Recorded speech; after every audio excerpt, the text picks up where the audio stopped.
आपकी गवाही होनी है किसी भी कोर्ट में।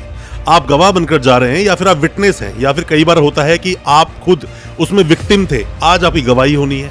कुछ बातें होती हैं जिनका विशेष रूप से ध्यान रखना चाहिए किसी भी विटनेस को। गवाही देने किसी भी कोर्ट में आप गए हैं, सबसे पहले कम से कम बोले। जितनी बातें पूछी गई उतनी ही बातों को कम से कम शब्दों में खत्म करें, जो चीजें आपकी फेवर की। दोस्तों, हर व्यक्ति का अपने जीवन में कभी ना कभी एक बार थाने, पुलिस या कोर्ट कचहरी से वास्ता पड़ता जरूर है, और जब उसका वास्ता पड़ता है तो वो घबरा जाता है, हाथ पांव फूल जाते हैं उसके। हालांकि ऐसा होना नहीं चाहिए, और ऐसा होता है सिर्फ इसलिए क्योंकि आपको कानूनी जानकारी नहीं। और हम लोग जो ऐसी वीडियोस लेकर आपके लिए आते हैं जहां आप कानूनी जानकार बनाते हैं, और अगर हमारी वीडियोस भी अगर आप लगातार देख रहे हैं तो कम से कम ये तो कंफर्म है कि आप इन चीजों से डरोगे नहीं। दोस्तों, आज अपनी इस वीडियो में मैं आपको बताऊंगा कि अगर मान लीजिए आपकी गवाही होनी है किसी भी कोर्ट में, आप गवाह बनकर जा रहे हैं या फिर आप विटनेस हैं, या फिर कई बार होता है कि आप खुद उसमें विक्टिम थे। आज आपकी गवाही होनी है। कुछ बातें होती हैं जिनका विशेष रूप से ध्यान रखना चाहिए किसी भी विटनेस को, किसी भी विक्टिम को। कोई भी या किसी भी तरह की अगर गवाही है आपकी कोर्ट में और आपने कुछ बातें अगर ध्यान रखी तो उस गवाही को बहुत अच्छे से आप दे भी पाओगे। क्योंकि ऐसा कई बार होता है कि आप बोलने तो कुछ और गए थे, पर वहां जब वकील साहब ने आपसे घुमा घुमा के सवाल पूछे तो आप बोलकर वहां कुछ और आ गई। ऐसे में जो आपके वकील साहब है, वो जो आपको ट्रेनिंग देते हैं, जिस तरह से आपको ट्रेंड करते हैं गवाही देने में, वो चीजें बहुत ज्यादा महत्वपूर्ण हो जाती हैं दोस्तों, ताकि आपकी गवाही बहुत अच्छी हो सके और जो आप बोलने गए थे वही जाकर आप बोलकर भी आए। और कई बार कोर्ट भी ऐसा दबाव बनाता है या फिर सामने वाले वकील साहब ऐसा दबाव बना देते हैं, या फिर कई बार क्योंकि आपके लिए नई चीज होती है, वो आप फंस कर रह जाते हैं, वहां अपनी बातों को बोल नहीं पाते। तो जो मैं आज आपको 10 बातें बताऊंगा क्या क्या गलतियां आपको नहीं करनी है अगर आप गवाही देने कोर्ट में जा रहे हैं और आपने उनको ढंग से सुना, ढंग से समझा, तो मेरा मानना है गवाही आपकी अच्छे से होगी और आप जो बोलने गए थे वही जाकर आप बोलकर आएंगे। ज्यादा कुछ जानने के लिए सही गवाही आप कैसे देंगे, दोस्तों बने रहिए हमारे इस वीडियो के साथ। नमस्कार दोस्तों, फिर एक बार स्वागत करता हूं आप सभी का अपने इस YouTube चैनल पर, जिसका नाम है फाइट फॉर ट्रू। मेरा नाम है वीरेंद्र वर्मा। दोस्तों, गवाही देना कोई आर्ट नहीं है या फिर गवाही देना कोई ट्रेनिंग नहीं है, क्योंकि आप ट्रेन तो हो नहीं।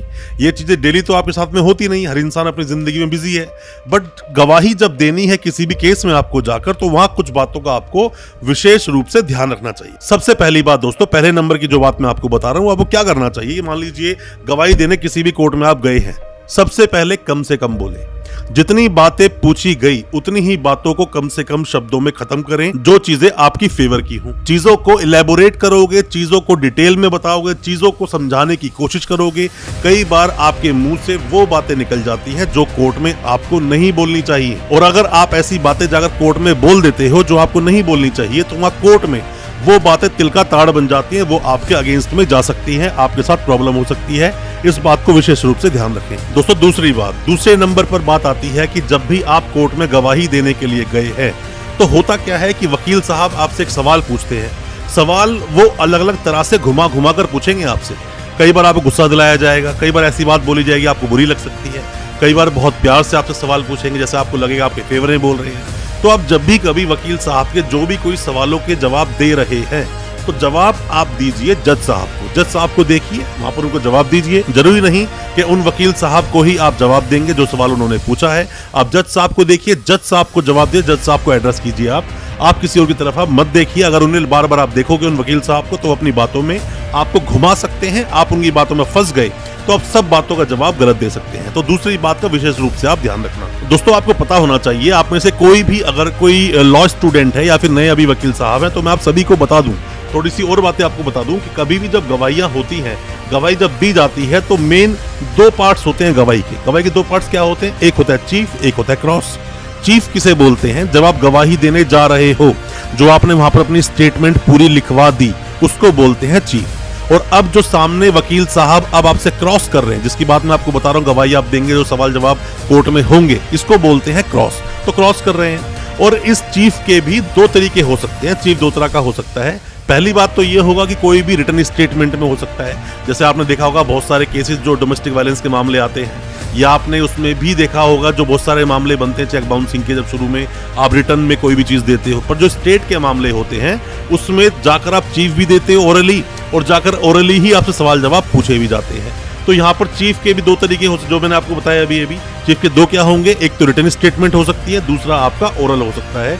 इसको आपको ध्यान में रखना है। और इनमें से अगर आप गलती करते हो, पूछा जा रहा है कुछ और जवाब आप दे रहे हो कुछ, तो अपनी स्टेटमेंट में आप खुद ही फंसकर वहां पर रह जाओगे। दोस्तों तीसरी बात आती है reading of statement. Reading of statement में आप ये समझ लीजिए कि कोई भी चीजें हैं, जो भी स्टेटमेंट आपने दी, मतलब स्टेटमेंट आप देने कोर्ट में गए हैं जो भी स्टेटमेंट को, तो उसको आप पहले चाहें तो कोर्ट में जाकर बोल सकते हैं कि मुझे वो पढ़ना है। जैसे आप गवाही देने गए हैं, मामला आया 6-7 साल के बाद, अब आपको पूरी बात तो ढंग से याद नहीं, थोड़ी बहुत याद है, तो अब वहां पे आप डिमांड कर सकते हैं कि मैं चाहता हूं कि मैंने जो अपनी उस वक्त स्टेटमेंट दी थी वो स्टेटमेंट मुझे पढ़ाई जाए, क्योंकि आपने जो बयान दिया 161 का वो अलग हो सकता है। तो जो यहाँ पर अगर एविडेंस एक्ट की हम बात करें तो एविडेंस एक्ट का सेक्शन 159 यहाँ पर काम करता है, जहां पर रिफ्रेशिंग ऑफ मेमोरीज की बात की गई है। तो तीसरा पॉइंट आप याद रखें कि बातों को आप रीड कर सकते हैं, ऐसी कोई प्रॉब्लम नहीं। चौथी बात दोस्तों, फोर्थ पॉइंट बहुत काम का आपके लिए हो सकता है कि गवाह की तैयारी जो कराई जाती है, दोस्तों किसी भी चीज में रिहर्सल कराई जाती है, और अगर आपको भी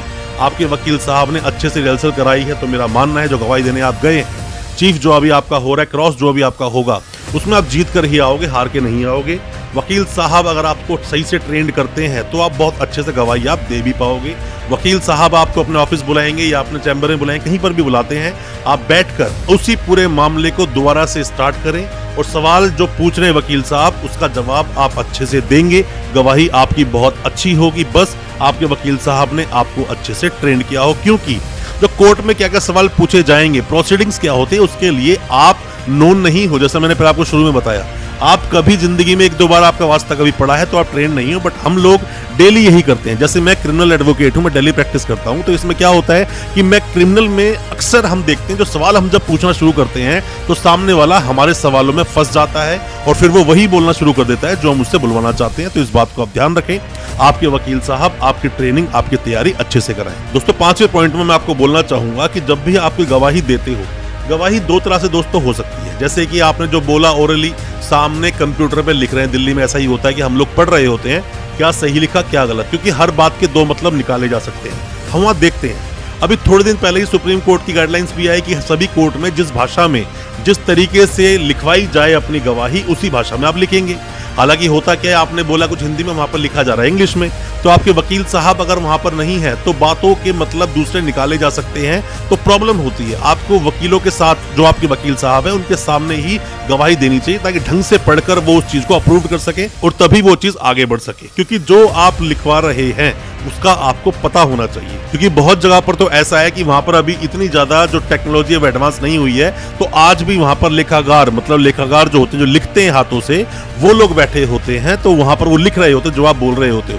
थोड़ी सी बीच में स्पेस वगैरह अगर छूट गया तो आपके लिए प्रॉब्लम हो सकती है, उस स्पेस में कुछ लिखा जा सकता है, और ऐसा होता है ऐसी जगहों पर जहां पर के हाथ से लिखे जाते हैं। इस बात का ध्यान रखें, कोई भी गवाही आप दे रहे हैं उसको अच्छे से ढंग से आप पढ़ें, जैसे जैसे वो लिख रहे हैं, कोई भी गलती है उसी वक्त आप रोक दें, और अगर वो बात नहीं सुन रहा है तो उसी वक्त अपनी गवाही को रोक दें, गवाही आगे ना बढ़े। छठी बात दोस्तों मैं आपको बताना चाहूंगा, ये भी बहुत महत्वपूर्ण चीज है कि कई बार ऐसा देखा गया है कि गवाह जब पहुंचता है कोर्ट में तो आपके वकील साहब तो नहीं पहुंचे, पर आपने वहां गवाही शुरू कर दी। मतलब आपको लगता है कोर्ट जो बोल रहा है वो करना ही पड़ेगा। कोर्ट ने बोला आप यहाँ पर आ जाओ, आप पहुंच के कटघरे में खड़े हो जाओ, आप कटघरे में खड़े हो गए, सवाल पूछना शुरू किया, आपने बोलना शुरू कर दिया। दोस्तों ऐसा नहीं, आप उस चीज का विरोध कर सकते हैं, आप बोल सकते हैं कि नहीं मैं अभी गवाही नहीं दूंगा जब तक मेरे वकील साहब नहीं आएंगे। आपके साथ कोई भी जोर जबरदस्ती नहीं कर सकता। जज साहब कुछ भी बोलते हैं, बातों को इग्नोर करें और बोलें कि जब तक मेरे वकील साहब नहीं आएंगे तब तक मैं अपनी गवाही नहीं दूंगा, चाहे कोई कितना भी आपके साथ फोर्स करे। आपके भी अपने बहुत सारे लीगल राइट्स हैं दोस्तों, आप डरे नहीं, घबराएं नहीं, डरने की जरूरत नहीं है। आपके वकील साहब आपके साथ खड़े होंगे तो कॉन्फिडेंस अपने आप में बढ़ जाता है और अपनी गवाही आप बहुत अच्छे से कर सकते हैं। 7वां पॉइंट दोस्तों मैं आपको बताना चाहूंगा कि कभी भी जब अपनी गवाही आप करते हैं तो गवाही देते हुए आपने स्टेटमेंट दी, स्टेटमेंट आप देते जा रहे हैं, मान लीजिए आपके वकील साहब नहीं, अब अपनी आप गवाही दे रहे हैं, स्टेटमेंट दे रहे हैं, वहां जब लिख रहे हैं थोड़ी सी करेक्शन हो गई और आपने उसको आगे बढ़ने दिया, तो दोस्तों वो एक करेक्शन आपके पूरे केस को तहस नहस कर सकता है, पूरे केस को मामला खराब हो सकता है। तो बेहतर है कहीं पर भी आपने कुछ भी लिखवाया, कोई भी किसी भी तरह की गलती हो, उसी वक्त उसको ठीक कराएं ताकि आपकी बात आगे तक वही जाए जो आप लिखवाना चाहते हैं। दोस्तों 8वें पॉइंट में आपको बोलना चाहूंगा, कभी भी आप गवाही देने के लिए गए हैं, तो अक्सर ऐसा होता है कि कोर्ट का माहौल ही ऐसा होता है कि आप डर जाते हैं, घबरा जाते हैं। दोस्तों, आप कोर्ट में किसी भी तरह से दबाव में आना नहीं है। अगर आप दबाव में आ गए तो आपका मामला खराब हो जाएगा, प्रॉब्लम हो सकती है। बिल्कुल भी घबराएं नहीं, बिल्कुल भी आप डरे नहीं। जो चीजें आप बोलने गए हैं वही बातें आप बोले, किसी के दबाव में ना आए। चाहे सामने वाले वकील साहब हो, चाहे जज साहब हो, या फिर कोई भी हो सकता है अपोजिट पार्टी आप पर दबाव बनाए, आपको दबाव में आना नहीं है। अगर आप दबाव में आ गए तो अपनी सारी की सारी जो स्टेटमेंट है आप गलत दे दोगे, और गलत देने से सामने आपके केस पर बहुत फर्क पड़ सकता है। इस बात का भी आप ध्यान रखें। नोवा पॉइंट दोस्तों, मैं आपको बताना चाहूंगा कि जब भी आप गवाही देते हैं, गवाही आपने दी, हालांकि सब वकीलों के लिए भी ये चीज बहुत जरूरी है। नए आप वकील साहब हो, लॉ स्टूडेंट है, तो आप इन चीजों को जरूर देखें, ध्यान दें इस बात को आप कि आपने कोई भी गवाही करवाई, पूरी गवाही अब आपकी हो चुकी है, तो उसी वक्त आप अनसर्टिफाई कॉपी ले सकते हैं। अनसर्टिफाई से पहले साइन करेंगे आप, उस पर भी मैं अभी आऊंगा कैसे आप साइन करेंगे, क्योंकि नोवा पॉइंट है। मैं आपको बता रहा हूं कि आप अनसर्टिफाई कॉपी जरूर उसी वक्त आप ले लें अपनी गवाही की, आपको कॉपी मिल जाएगी। आप कॉपी लें, उसको ढंग से आप पढ़ें, कोई करेक्शन तो नहीं, कोई गलती तो नहीं, और एक एविडेंस की तरह या फिर एक मतलब फाइल में रिकॉर्ड की तरह भी ये काम करेगा। आप अगर वकील साहब हैं, आगे जाकर आपके बहुत काम आने वाली ये चीज है। आप गवाह है तो भी अपने पास वो कॉपी रखें। आपने क्या बोला है वो आपका अधिकार है, कोर्ट उसी वक्त आपको दे देगा। आपके वकील साहब एक एप्लीकेशन लिखकर देंगे और आपको उसकी कॉपी मिल जाएगी। 10वां पॉइंट दोस्तों, मैं आपको बोलूंगा कि जब भी आपने कोई भी गवाही दी, गवाही देने के बाद में उस पूरी गवाही को, जो कॉपी आपके सामने आई, साइन करने से पहले पढ़ें, अच्छे से पढ़ें। कोई चीज ऐसी तो नहीं जो आपने बोली कुछ थी पर हो गई कुछ और अगर ऐसा है तो उसी वक्त उसका ऑब्जेक्शन करें, उसको ठीक करवाएं, और ऑब्जेक्शन हो भी जाए तो साइन मत करें। अगर आप साइन मार देंगे तो फाइनल हो गया, फिर तो आपकी गवाही आगे चली गई, वो एक एविडेंस बन चुका है। और साइन ना करें ऐसे, साइन आप तभी करें जब आप उसको अच्छे से पढ़ लें, अच्छे से आपको समझ आ जाए। दोस्तों, मैं उम्मीद करता हूं जो मैंने आज आपको बताया गवाही के बारे में, कुछ चीजें बहुत डिटेल में मैं नहीं गया हूं, कुछ चीजें बताई कि डिटेल में जाऊंगा वीडियो बहुत दोस्तों लंबी हो जाएगी, पर आपके जो सवाल होंगे उस पर मैं वीडियो लेकर जरूर आऊंगा, आपके डाउट्स को क्लियर जरूर करूंगा। कमेंट बॉक्स में अपने सवाल पूछना कि किस मामले में आपने कभी गवाही दी है या फिर किस मामले में आप गवाही देने वाले हैं। और कोई भी आपके दिल में किसी भी तरह के डाउट्स है, कमेंट बॉक्स में अपने सवालों को पूछें।